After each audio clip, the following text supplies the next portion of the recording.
jour, je me suis fait traiter de petit con.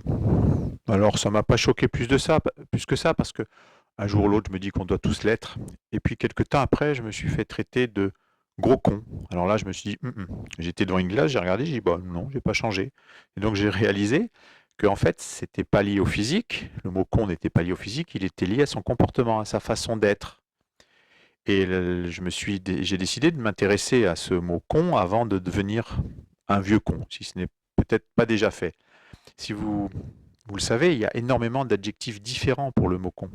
Jeune con, vieux con, pauvre con, sale con, petit con, grand con, etc. Il y en a plein. Alors il y en a qui n'ont pas de, il y en a qui ont pas d'opposé. Il y a le jeune con et le vieux con. Mais par exemple, il y a le sale con, il y a le pas le propre con. Il y a le méchant con, il y a le gentil con, c'est plus rare. Et puis alors, particularité pour les femmes, pour vous mesdames, c'est qu'en général, il n'y en a que deux, c'est les principaux, c'est grosse conne et sale conne. Le pire, je crois, c'est celui qu'on traite de sacré con, parce que lui, il a été reconnu par tout le monde et il fait l'unanimité. Il a été consacré, sacré con. Hein, donc c'est quand même le pire. Alors après, il y a quelque chose qui laisse une ouverture, c'est l'espèce de con. L'espèce de con, on se dit, je suis en train de devenir un con, je suis peut-être pas tout à fait un petit con, un grand con, donc c'est bien, ça laisse de l'espoir, ça laisse de la marge. Voilà. Je crois que le pire, c'est quand même le vieux con. Le vieux con, quand c'est quelque chose qui vous fait prendre de face la dure réalité de ce que vous êtes devenu. Le gros con, c'est avec celui qui est gros. Sale con, c'est avec celui qui est sale. Mais vieux con, ben, ça peut pas vexer. C'est que si on vous traite de vieux con, c'est que vous êtes devenu un vieux con. Alors, après, on dit aussi, oh, il est con ce type, il est con ce type. Alors ça, c'est les subtilités de la langue française, parce que c'est pas logique. Quand on dit quelqu'un, on dit, oh, il est con ce type, c'est parce que c'est quelqu'un qui vous fait chier.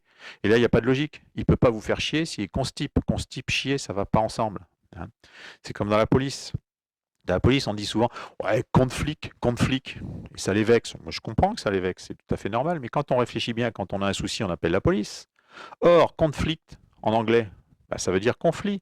Donc conflit, police, il y a quelque part peut-être une certaine logique. Alors dans tout ça, il y a aussi différents types de cons. Alors je vais prendre ma feuille pour ne pas en oublier. Il y a toutes sortes de cons. Il y a celui qui l'est la moitié du temps, c'est le concomitant. Il y a celui qui adore son pays, c'est le compatriote. Il y a celui qui va se marier, c'est le compromis. Puis celui qui s'est marié, c'est le conjoint. Celui qui est issu d'une longue lignée de cons, c'est le condescendant, pardon. Celui qui se plie au jeu sadomaso, c'est le confesseur. Il y a celui qui part en vacances avec sa caravane, c'est le contractant. Il y a celui qui surveille, c'est le convoyeur. Et il y a le militaire, le combattant.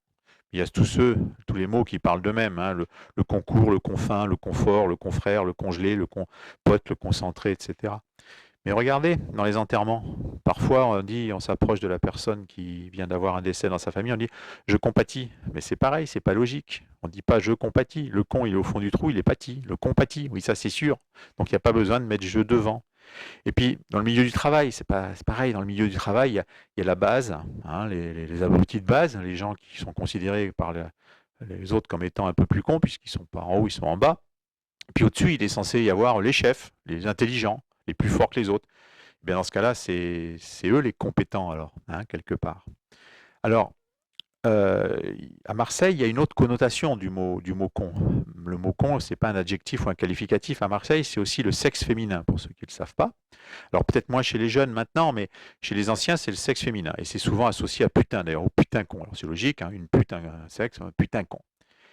Mais imaginez la nana qui va chez le gynécologue à Marseille, et le gynécologue qui regarde, il dit oh, vous avez un gros con, vous.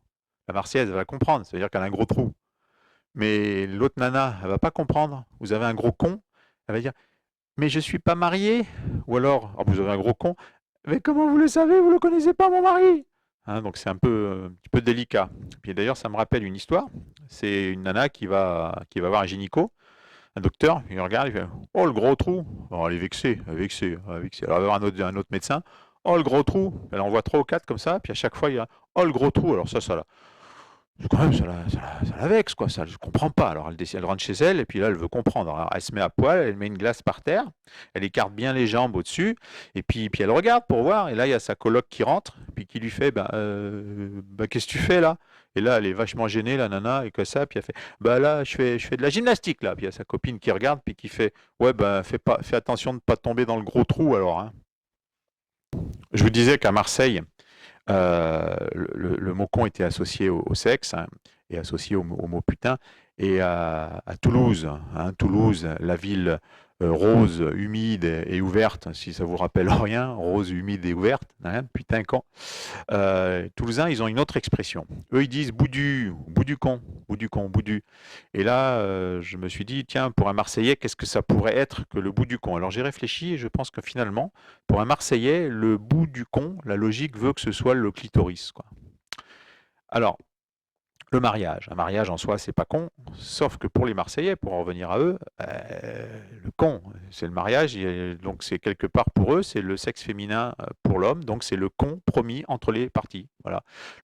Pour en revenir à notre affaire avec les Marseillais, vous savez qu'à Marseille, il y a le 51.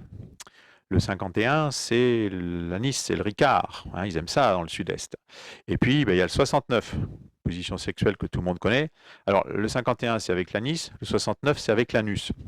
Mais alors, imaginons que ce soit le 69 à Marseille. Donc là, c'est euh, tu me nettoies la calanque et moi, je te défromage le pic du midi.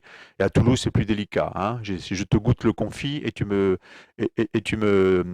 goûtes la saucisse. Voilà. Tu mastiques la saucisse. C'est un peu plus classe.